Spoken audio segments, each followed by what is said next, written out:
আমার প্রিয় ঢাকা বিশ্ববিদ্যালয়ের ছাত্রছাত্রীবৃন্দ, আমার ছাত্রছাত্রী ভাই ও বোনেরা, দেখো তোমাদের নীতি নৈতিকতা নিয়ে কি প্রশ্ন করেছেন আব্দুল তুষার নামের এই ব্যক্তিটা।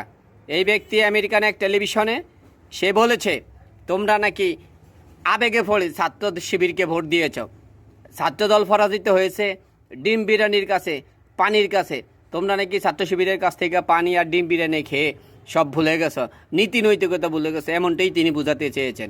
যদি তাই হয় তাহলে আমার বলার কিছু নেই। আর যদি আব্দুল তুষারের কথা যদি মিথ্যা হয় তাহলে তার যেখানে পাইবা সেখানে তার পুটকি ফিরে লাল বানিয়ে দিবা, সোজা কথা। রাজনীতিহীনতার কারণে ছাত্ররা বুঝতে পারে না এখন যে কাকে সে ভোট দিবে।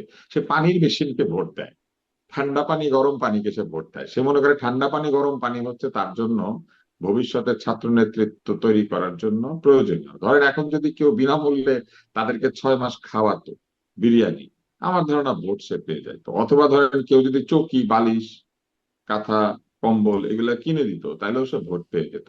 তার মানে আমাদের রাজনীতি কোথায় গিয়ে ঠেকেছে? আপনার কোনো রাজনৈতিক বিশ্বাস, কনভিকশন, রাজনৈতিক কোনো পক্ষপাত কিচ্ছু নাই। ঠান্ডা পানি আর গরম পানির বদলে আপনি ভোট দেন। আর ঠান্ডা পানি আর গরম পানির মেশিনটা টাকাটা কোত্থেকে এসেছিল? কোন সে দল এত আয় করে যে তার ঠান্ডা পানি গরম পানির মেশিন কিনে দিতে পারে? এটাও তো জিজ্ঞেস করতে হবে। কিংবা তারা যে পারিবারিক দায় দায়িত্ব নিয়ে নেবেন এই কথা বলেছেন, যে দরকার হলে পরিবারের সমস্যার সমাধান করে দিবেন।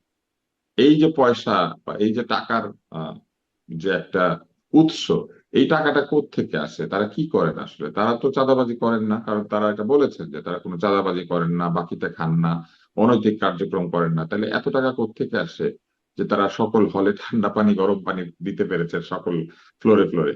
এইটা আসলে জানতে চাও যে ঠান্ডা পানি গরম পানির মেশিনের দাম কিন্তু কমপক্ষে 12,000 টাকা, যদি সবচেয়ে খারাপটাও দেয়। আর সবচেয়ে ভালোটা বা মোটামুটি কাজেরটা দিতে গেলে, টিকবে এরকম দিতে গেলে 18 থেকে 20 হাজার টাকা। তাই না? এটা হচ্ছে আরেক একটা। দ্বিতীয় হচ্ছে ঠান্ডা পানি গরম পানির মেশিনে যে বিদ্যুৎ খরচ হবে, আহ বিশ্ববিদ্যালয় কি অতিরিক্ত বিদ্যুৎটি খরচ করার পারমিশন দিয়েছে? তাহলে কি বিশ্ববিদ্যালয়ের রুমে রুমে হিটার বসিয়ে রান্না করা যাবে নিজের ইচ্ছা মতো?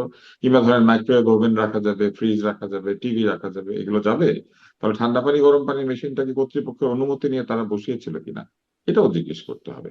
আমরা এই জিনিসগুলি কখনো জিজ্ঞেস করি না, যে আসলে কি এইসব ব্যাপারে কর্তৃপক্ষের এক ধরনের সায় আছে? তাহলে বিশ্ববিদ্যালয় কর্তৃপক্ষ কি করে? ঠান্ডা পানি গরম পানির মেশিন কিনে দেওয়ার ক্ষমতা জাহাঙ্গীরনগর বিশ্ববিদ্যালয়ের নাই? তো জাহাঙ্গীরনগর বিশ্ববিদ্যালয় কি তাহলে হারপিক কেনার ক্ষমতা নাই? কালকে সবাই হারপিক কিনে দিই, তাই না? মজুমদার আসুক হারপিক নিয়ে। তো আমার কথাগুলো শুনতে আপনাদের ভালো লাগবে না, কিন্তু ঘটনা আসলে এইরকম। কর্তৃপক্ষের এবং প্রধান যে রাজনৈতিক দল দেশটি শাসন করেছিল গত 16 বছর ধরে, এদের কুরাজনীতি, অপরাজনীতি এবং রাজনীতি বিবর্জিত একটি সমাজ তৈরি করে স্বৈরতান্ত্রিক আদেশ নির্দেশে ছাত্রদেরকে নিয়ন্ত্রণ করার যে প্রক্রিয়া, এই যে গণরুম, এটা তো পোস্ট ট্রমাটিক স্ট্রেস। মানে গণরুম করেছিল কে? ছাত্রলীগ। এখন সবাই মনে করছে যে ছাত্রলীগ, ছাত্রদল সহ রাজনৈতিক কোন দল আসলেই তারা গণরুম করবে, এবং তারা শিবিরকে রাজনৈতিক দল মনে করছে না, তারা সমাজসেবী সংগঠন বলে মনে করছে। তারা তো ছাত্র আসলে শিবির, ভিন্ন প্যানেল থেকেও দাঁড়িয়েছে, প্যানেলের নামটাও তো শিবির না, এটাও একটা শিবির ব্যাপার। তারা দেয় নাই, ঠিক আছে, দিল না, কিন্তু লোকে কি আর চিনে না তাদেরকে? তারা কোন দল বা কি? প্যানেলের নাম বদল করে দিলে কি হয়ে সবাই গেল? চিনে। কিন্তু দেখেন, তারা শিবিরকে মনে করছে সমাজসেবী সংস্থা, মানে পরোপকারী একটি সংস্থা। তাদের কি রাজনীতি নাই? তারা কি কোনো রাজনৈতিক দলের লেজ না? অবশ্যই তারা রাজনৈতিক দলের লেজ। কিন্তু দেখেন, সামান্য পানির মেশিন বা এইসব দিলে টিলে পরে ছেলেমেয়েরা ভুলে যাচ্ছে আসলে ছেলে মেয়েদের মধ্যে ডিপলিটিসাইজেশন হয়ে গিয়েছে। তারা রাজনীতি কি জিনিস তারা জানে না।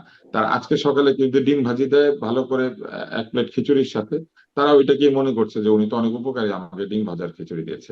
এই জায়গা থেকে ছাত্রদেরকে এবং রাজনীতিকে বের করে আনতে বিরাট কষ্ট হবে। কিন্তু ডাক্তার